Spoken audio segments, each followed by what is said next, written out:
Everyone, कैसे हो आप सभी। आशा करती हूँ सभी अच्छे होंगे, स्वस्थ होंगे। गाइस, आज की क्लास में मैं आपको करवाने जा रही हूँ टॉप 50 क्वेश्चंस जो आपके हिस्ट्री से रिलेटेड है और बार बार एग्जाम्स के पॉइंट ऑफ व्यू से मोस्ट इंपॉर्टेंट क्वेश्चन है। तो चलिए शुरू करते हैं अपनी आज की वीडियो। तो इसमें सबसे पहला क्वेश्चन आता है, मोतीलाल नेहरू और चित्तरंजन दास ये संस्थापक सदस्य थे किस पार्टी के? भारतीय कम्युनिस्ट पार्टी के, फॉरवर्ड ब्लॉक के, समाजवादी स्वराजवादी पार्टी के या स्वराज्य पार्टी के? तो राइट आंसर रहेगा गाइस स्वराज्य पार्टी के। मोतीलाल नेहरू और चित्तरंजन दास स्वराज्य पार्टी के संस्थापक सदस्य थे। नेक्स्ट क्वेश्चन आता है क्वेश्चन नंबर 2, अमर राष्ट्रीय गीत वंदे मातरम के रचयिता है रविंद्रनाथ टैगोर, शरत चंद्र चट्टोपाध्याय, बंकिम चंद्र चट्टोपाध्याय, सुरेंद्रनाथ बंदोपाध्याय? तो राइट आंसर रहेगा गाइस इसका बंकिम चंद्र चट्टोपाध्याय। आप सबको पता है वंदे मातरम जो हमारा नेशनल सॉन्ग है, राष्ट्रीय गीत है, इसके रचयिता बंकिम चंद्र चट्टोपाध्याय जी हैं। नेक्स्ट क्वेश्चन आता है क्वेश्चन नंबर 3, अलीगढ़ में मोहम्मडन एल्गो ओरिएंटल कॉलेज की स्थापना किसने की थी? मोहम्मद अली जिन्ना, मोहम्मद अली शौकत अली, सर सैयद अहमद खां? तो right answer is sir Syed Ahmad Khan ji ने अलीगढ़ में मोहम्मडन एल्गो ओरिएंटल कॉलेज की स्थापना की थी। नेक्स्ट आता है क्वेश्चन नंबर 4, आधुनिक भारत में सामान्यतः स्थानीय स्वायत्त शासन का अग्रणी निम्न में से किसको माना जाता है? रिपन को, लीटन को, मयो को, कर्जन को? तो राइट आंसर रहेगा गाइस लॉर्ड रिपन। ठीक है, स्थानीय स्वायत्त शासन का अग्रणी माना जाता है लॉर्ड रिपन को। नेक्स्ट क्वेश्चन आता है क्वेश्चन नंबर 5, निम्न में से कौन सी भारत में फ्रेंच बस्ती नहीं है? फ्रेंच बस्ती नहीं है बतानी आपको, पांडिचेरी, माही, गोवा, चंदन नगर? तो राइट आंसर इज गोवा। ठीक है, तो भारत में फ्रेंच बस्ती नहीं है गोवा में। नेक्स्ट आता है क्वेश्चन नंबर 6, गांधी जी खादी को किसका प्रतीक मानते थे? औद्योगिकीकरण का, आर्थिक स्वतंत्रता का, आर्थिक वृद्धि का, नैतिक और पवित्रता का? तो राइट आंसर इज आर्थिक स्वतंत्रता का। कहते थे गांधी जी कि जितने अपने हाथ का कपड़ा यूज करोगे हमें किसी और पर निर्भर नहीं रहना पड़ेगा, और इस वजह से ये चीज़ उनकी आर्थिक स्वतंत्रता का प्रतीक थी। नेक्स्ट आता है क्वेश्चन नंबर 7, लंदन में गोलमेज सम्मेलन का आयोजन हुआ किसकी चर्चा के लिए किया गया था? प्रांतीय स्वायत्तता की व्यवस्था, भारत का भावी प्रशासन, सविनय अवज्ञा आंदोलन वापस लेने के लिए गांधी जी की मांगे, भारतीयों को एकमात्र प्रतिनिधि होने का कांग्रेस का दावा? तो राइट आंसर रहेगा भारत का भावी प्रशासन के चर्चा के लिए किया गया था लंदन के अंदर गोलमेज सम्मेलन। 3 गोलमेज सम्मेलन हुए थे गाइस, ये 1930, 1931 एंड 1932। तो 3 गोलमेज सम्मेलन हुए थे लगातार हर वर्ष। नेक्स्ट आता है क्वेश्चन नंबर 8, सरदार वल्लभ भाई पटेल की तुलना निम्न में से किससे की जाती थी? माजिनी, कैवर, गैरीबोल्डी, बिस्मार्क? तो राइट आंसर इज बिस्मार्क से तुलना की जाती थी सरदार वल्लभ भाई पटेल की। ठीक है, बिस्मार्क। नेक्स्ट आता है क्वेश्चन नंबर 9, मार्ले मिल्टो सुधारो द्वारा किस समुदाय के लिए आरक्षित किए गए थे? यहूदी, मुसलमान, ईसाई, सिख? तो राइट आंसर इज मुसलमान। मार्ले मिंटो सुधारो द्वारा जो मुसलमान संप्रदाय के लिए ये आरक्षित किए गए थे कुछ अधिकार।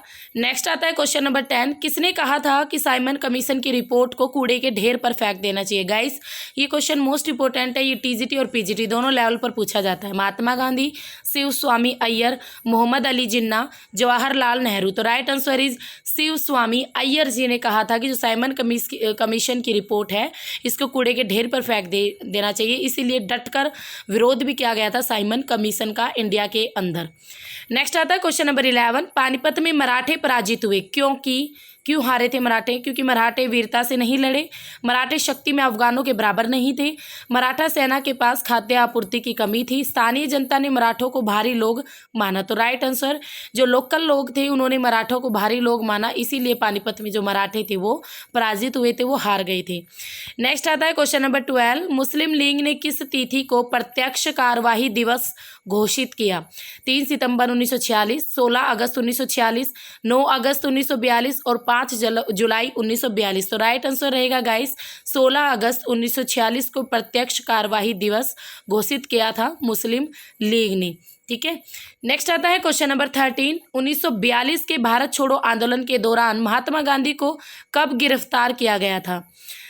7 अगस्त 1942, 30 अप्रैल 1942, 9 अगस्त 1942 या 5 जुलाई 1942। तो 1942 का जब भारत छोड़ो आंदोलन हुआ तो महात्मा गांधी जी को 9 अगस्त 1942 को गिरफ्तार कर लिया गया था। नेक्स्ट आता है क्वेश्चन नंबर 14। निम्न में से कौन से युग्म का जो मिलान है वो सही नहीं है, जो मैच नहीं कर रहा है उसे हमें ढूंढना है। लॉर्ड डलहौजी राज्य अपहरण नीति, Lord Minto Indian councils act 1909, Lord Wellesley सहायक संधि, Lord Curzon vernacular press act 1878। तो right answer is Lord Curzon vernacular press act 1878। ये बिल्कुल भी राइट नहीं है, बाकी ये तीनों ठीक है। लॉर्ड डलहौजी की राज्य अपहरण नीति थी, लॉर्ड मिंटो का इंडियन कौंसिलेंट एक्ट आया था 1909, ठीक है, और लॉर्ड वेलेस्ली की सहायक संधि। नेक्स्ट आता है क्वेश्चन नंबर 15। 1905 में बंगाल प्रांत को 2 भागों में बांटा था। लॉर्ड लीटन ने, रिपन ने, डफरिन ने, कर्जन ने। तो सभी जानते हैं लॉर्ड कर्जन ने 1905 में बंगाल को 2 भागों में बांटा था। नेक्स्ट आता है क्वेश्चन नंबर 16। 1909 के इंडियन कौंसिलस एक्ट का एक अन्य नाम भी है, क्या है वही? ऑन्टेग्यू घोषणा, मोंटेग्यू चेम्सफोर्ड सुधार, मार्ले मिंटो सुधार और रॉलेट एक्ट। तो right answer is Morley Minto सुधार, ठीक है। मार्ले मिंटो सुधार भी कहते हैं 1909 के इंडियन कौंसिलस एक्ट को। नेक्स्ट क्वेश्चन आता है question number 17। Home rule league शुरू की थी MK गांधी ने, BG तिलक ने, रानेडे ने, KT तिलांग ने। तो राइट आंसर इज BG तिलक ने। होम रूल लीग किसने शुरू किया था? BG तिलक ने। नेक्स्ट आता है क्वेश्चन नंबर 18। भारत ने साइमन कमीशन का बहिष्कार किया, क्यों?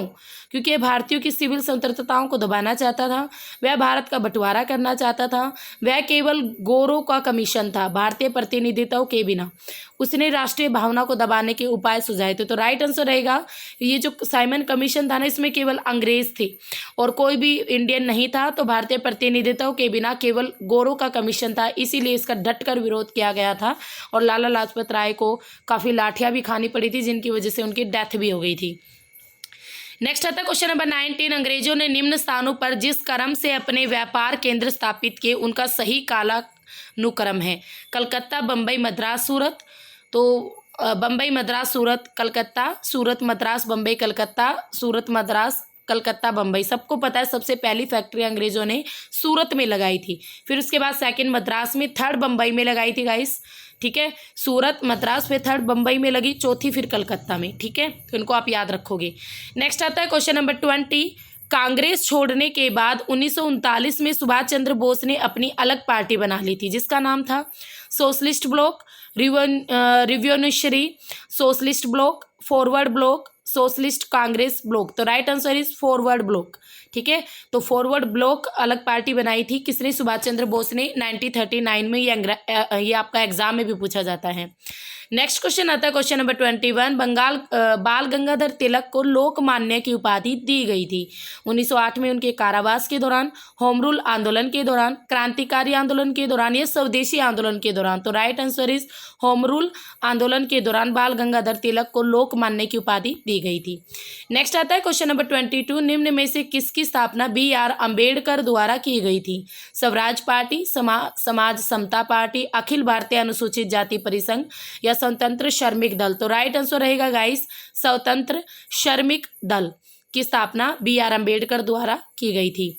नेक्स्ट क्वेश्चन आता है क्वेश्चन नंबर 23। भारत में प्रांतीय स्वायत्तता की शुरू की गई थी भारतीय परिषद अधिनियम 1909 द्वारा, भारत सरकार अधिनियम 1919 द्वारा, भारत सरकार अधिनियम 1935 द्वारा, भारत स्वतंत्रता अधिनियम 1947 द्वारा। तो प्रांतीय स्वायत्तता की बात करें तो भारत सरकार अधिनियम 1935 के द्वारा इसकी शुरुआत की गई थी। नेक्स्ट आता है क्वेश्चन नंबर 24। वर्षों पहले हमने नियति के साथ एक वादा किया था और अब वह वादा पूरा करने का समय आ गया है। ये शब्द 14 अगस्त 1947 की रात को किसने कहे थे? BR Ambedkar, C Rajagopalachari, Jawaharlal Nehru, doctor Rajendra Prasad. तो right answer is Jawaharlal Nehru ji ने कहे थे ये वर्ड। भारत के प्रथम विदेश मंत्री और भारत के प्रथम प्रधानमंत्री भी थे ये। नेक्स्ट आता है क्वेश्चन नंबर 25। भारतीय राष्ट्रीय कांग्रेस ने असहयोग का अपना प्रसिद्ध प्रस्ताव 1920 में कहाँ कहाँ आयोजित अपने अधिवेशन में पारित किया था? लखनऊ में, दिल्ली में, बम्बई में, कलकत्ता में। तो guys right answer is Calcutta. ठीक है, कलकत्ता में इन्होंने असहयोग को अपने अधिवेशन में पारित किया था। नेक्स्ट आता है क्वेश्चन नंबर 26। भारत का ग्रैंड ओल्ड मैन किसे कहा जाता है? दादा भाई नौरोजी, गोपाल कृष्ण गोखले, बाल गंगाधर तिलक, सुरेंद्रनाथ बनर्जी। तो राइट आंसर रहेगा गाइस दादा भाई नौरोजी को कहा जाता है भारत का ग्रैंड ओल्ड मैन। नेक्स्ट आता है क्वेश्चन नंबर 27। निम्न में से किसकी लोड कर्जन का सबसे उपयोगी और महत्वपूर्ण सुधार माना जा सकता है?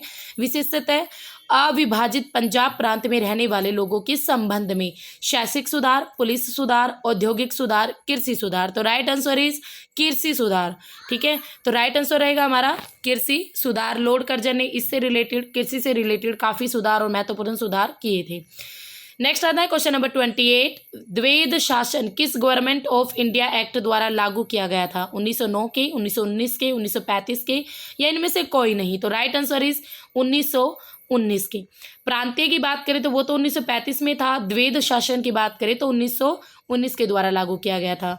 नेक्स्ट आता है क्वेश्चन नंबर 29। सरकार का कंपनी से सम्राट को अंतरण लॉर्ड कैनिंग द्वारा 1 नवंबर 1858 को घोषित किया गया था। तो कलकत्ता में, दिल्ली में, पटना में, इलाहाबाद में। तो भाई इलाहाबाद में घोषित किया गया था 1 नवंबर 1858 को लॉर्ड कैनिंग के द्वारा। ठीक है, कंपनी से सम्राट। नेक्स्ट आता है क्वेश्चन नंबर 30। 1916 में भारतीय राष्ट्रीय कांग्रेस और मुस्लिम लीग एक दूसरे के निकट आ गए थे। लाहौर में, अमृतसर में, लखनऊ में, हरिपुरा में। तो राइट आंसर इज लखनऊ में। ठीक है, कांग्रेस और मुस्लिम लीग दोनों एक दूसरे के निकट आ गए थे, सारी दूरियां मिट गई थी। नेक्स्ट आता है क्वेश्चन नंबर 31। बंगाल में राजस्व का इस्तमरारी बंदोबस्त यानी स्थायी बंदोबस्त किसने लागू किया था? Clive, Hastings, Wellesley, Cornwallis. तो राइट आंसर इज कॉर्नवालिस ने, लॉर्ड कॉर्नवालिस ने लागू किया था स्थायी बंदोबस्त बंगाल के अंदर। नेक्स्ट आता है क्वेश्चन नंबर 32। ब्रिटिश साम्राज्यवाद के दौरान भारत का आर्थिक अपवाह का सिद्धांत किसने प्रस्तुत किया था?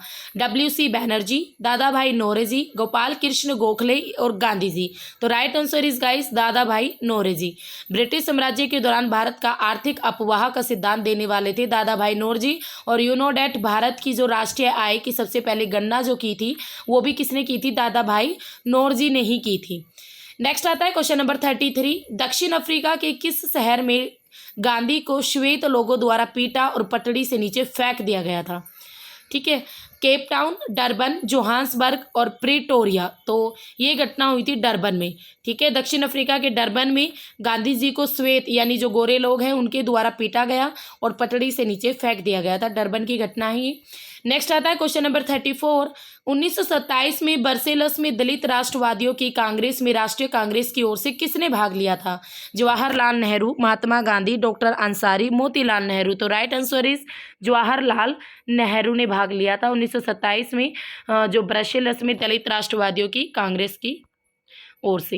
नेक्स्ट आता है क्वेश्चन नंबर 35। एक खुली प्रतियोगितात्मक परीक्षा के माध्यम से इंडियन सिविल सर्विस में भारतीयों के प्रवेश को निम्न में से किसने संभव बनाया? William Bentinck, Dalhousie, Lord Mayo, Lord Ripon. तो राइट आंसर इज डलहौजी ने इस चीज़ को संभव बनाया था कि जो आपकी IPS है, IAS है, इनमें भारतीयों की एंट्री की। नेक्स्ट आता है क्वेश्चन नंबर 36। पंजाब में कृषि आंदोलन आयोजित करने के लिए लाला लाजपत राय को किस वर्ष निर्वासित करके मांडले भेजा गया था? 1905, 1907, 1909, 1911। तो राइट आंसर इज 1907 में। ठीक है, तो कृषि आंदोलन आयोजित करने के लिए किया गया था, इन्हें मांडले जेल भेज दिया गया था। नेक्स्ट आता है क्वेश्चन नंबर 37। किस गवर्नर जनरल ने रोपड़ में रंजीत सिंह का बड़े सम्मान के साथ स्वागत किया था? मिंटो प्रथम, विलियम बेंटिंग, हेस्टिंग्स, ओकलैंड। तो राइट आंसर इज रहेगा गाइस हमारा विलियम बेंटिक। तो विलियम बेंटिक ने रोपड़ में रंजीत सिंह का बड़े सम्मान के साथ स्वागत किया था। ये रंजीत सिंह थे आपके राजा। Question number 38। दिल्ली के खिलजी सुल्तान थे मंगोल, अफगान, तुर्क, एक जाट कबीला। तो राइट आंसर इज तुर्क। दिल्ली के जो खिलजी सुल्तान थे वो कौन थे? तुर्क थे भाई। नेक्स्ट आता है क्वेश्चन नंबर 39। मौलाना अबुल कलाम आज़ाद ने 1912 में एक उर्दू साप्ताहिक अल हिलाल शुरू किया था। ठीक है, अल हिलाल शुरू किया, किंतु सरकार द्वारा उस पर प्रतिबंध लगाए जाने के बाद अल बलाग की स्थापना की। कब की? तो 1913 में, 14 में, 15 में, 16 में। तो राइट आंसर इज 19 1915 में। तो गाइस यहाँ पर 2 क्वेश्चंस आपके कंप्लीट होते हैं। एक तो ये कि मौलाना अबुल कलाम आज़ाद ने 1912 में एक उर्दू साप्ताहिक अल हिलाल शुरू किया, तो आपको पता होना चाहिए अल हिलाल कब शुरू किया। दूसरा, जब ये बंद हो गया था तो फिर अल बलाग की स्थापना कब की? 1915 में, 3 साल बाद। नेक्स्ट आता है क्वेश्चन नंबर 40, कलकत्ता, बम्बई और मद्रास में उच्च न्यायालयों की स्थापना की गई थी कब? 1935, 1919, 1862, 1861। तो राइट आंसर इज 1862 में कलकत्ता, बम्बई और मद्रास में आपके हाई कोर्ट की स्थापना की गई। नेक्स्ट आता है क्वेश्चन नंबर 41, 19वीं शताब्दी में सबसे पहले शुरू किया गया सुधार आंदोलन निम्न में से कौन सा था? प्रार्थना समाज, ब्रह्म समाज, आर्य समाज, रामकिशन मिशन। तो राइट आंसर इज ब्रह्म समाज। 19वीं शताब्दी में सबसे पहले ब्रह्म समाज शुरू किया गया था। नेक्स्ट आता है क्वेश्चन नंबर 42, विजयनगर के शासकों ने प्रोत्साहित किया हिंदी, मराठी संस्कृत को, मलयालम तमिल संस्कृत को, तमिल तेलुगु संस्कृत को, तेलुगु उर्दू संस्कृति को। तो right answer is Tamil, Telugu और संस्कृत को विजयनगर के शासकों ने काफ़ी प्रोत्साहित किया था। नेक्स्ट आता है क्वेश्चन नंबर 43, जब स्वतंत्रता की माउंटबेटन योजना स्वीकार की गई उस समय भारतीय राष्ट्रीय कांग्रेस का अध्यक्ष कौन था? जवाहरलाल नेहरू, सरदार पटेल, मौलाना आज़ाद, आचार्य JB कृपलानी। तो राइट आंसर रहेगा गाइज आचार्य JB कृपलानी भारतीय राष्ट्रीय कांग्रेस के अध्यक्ष थे जब माउंटबेटन योजना स्वीकार हुई थी। नेक्स्ट आता है क्वेश्चन नंबर 44, किस अधिनियम की महत्वपूर्ण विशेषता प्रांतीय स्वायत्तता थी? 1935, 1919, 1909, 1858। तो राइट आंसर रहेगा 1935 अधिनियम की महत्वपूर्ण जो विशेषता थी प्रांतीय स्वायत्तता थी। नेक्स्ट आता है क्वेश्चन नंबर 45, 1857 के विद्रोह के दौरान भारत का गवर्नर जनरल कौन था? Lord Dalhousie, Lord Canning, Lord Mayo, Lord Ripon. तो राइट आंसर रहेगा गाइस लॉर्ड कैनिंग। वैसे भी भारत के प्रथम गवर्नर जनरल लॉर्ड कैनिंग ही थे जो कि 1857 विद्रोह के दौरान भी थे। नेक्स्ट आता है क्वेश्चन नंबर 46, जब महात्मा गांधी की हत्या हुई तब उसने कहा कि कोई विश्वास नहीं करेगा कि इस ऐसे शरीर और आत्मा वाला कोई आदमी कभी इस धरती पर चला था। ये Bertrand Russell, Leo Tolstoy, Albert Einstein, Khan Abdul Ghaffar Khan. तो राइट आंसर रहेगा एल्बर्ट आइंस्टीन के थे ये कथन, कोई विश्वास नहीं करेगा कि इस ऐसे शरीर और आत्मा वाला कोई व्यक्ति इस धरती पर कभी चला था। तो आइंस्टीन के कथन थे महात्मा गांधी की जब डेथ हो गई थी। खान अब्दुल गफ्फार खान से रिलेटेड आपको एक महत्वपूर्ण इन्फॉर्मेशन देना चाहती हूँ। ये एक ऐसे विदेशी थे भारत में जिन्हें भारतीय रत्न से सम्मानित किया गया था। तो भारत की ओर से पहले विदेशी जिसे भारत रत्न से सम्मानित किया गया, तो आंसर रहेगा आपका खान अब्दुल गफ्फार खान। नेक्स्ट क्वेश्चन आता है क्वेश्चन नंबर 47, चित्तौड़ के दुर्ग में विजय स्तंभ का निर्माण किसने किया था? राणा सांगा, राणा रतन सिंह, राणा हमीर देव, राणा कुंभा। तो right answer is Rana Kumbha ने चित्तौड़ के दुर्ग में या किले में क्या किया था? विजय स्तंभ का निर्माण किया था। नेक्स्ट आता है क्वेश्चन नंबर 48, नमक कानून के उल्लंघन में गांधी जी ने एक आंदोलन शुरू किया था जिसका नाम था असहयोग आंदोलन, स्वदेशी आंदोलन, सविनय अवज्ञा आंदोलन या कोई नहीं। तो राइट आंसर इज सविनय अवज्ञा आंदोलन शुरू किया था नमक कानून को तोड़ते हुए दांडी मार्च यात्रा के दौरान। नेक्स्ट आता है क्वेश्चन नंबर 49, निम्न में से किस युद्ध में अंग्रेजों ने फ्रांसीसियों को पूरी तरह से परास्त कर दिया था? वांडीवाश की लड़ाई, बक्सर की लड़ाई, प्लासी की लड़ाई, अडियार की लड़ाई। तो राइट आंसर इज वांडीवाश की लड़ाई में अंग्रेजों ने फ्रांसीसियों को पूरी तरह से परास्त कर दिया था। नेक्स्ट आता है क्वेश्चन नंबर 50 और आज की वीडियो का हमारा last question, cabinet mission Bharat आया था 1943 में, 1944 में, 1945 में, 1946 में। गाइस अगर आपको मेरे क्वेश्चंस अच्छे लग रहे हैं तो प्लीज़ लाइक कीजिए, शेयर कीजिए और मैक्सिमम शेयर करना अपने एजुकेशंस ग्रुप में, और इसके साथ साथ जो न्यू हो वो मेरे चैनल को सब्सक्राइब कर लेना और बेल आइकन भी ज़रूर प्रेस करना, ठीक है। तो कैबिनेट मिशन भारत में कब आया था? तो राइट आंसर इज 1946, ठीक है। तो यहाँ पर आपका ये 50 क्वेश्चंस कंप्लीट होते हैं। कैसे लगे आपको क्वेश्चन कमेंट बॉक्स पर मुझे लिखकर ज़रूर बताना, और लास्ट में please like share and subscribe my channel and bell icon press also. तो फिर मिलेंगे, तब तक के लिए have a nice day, okay.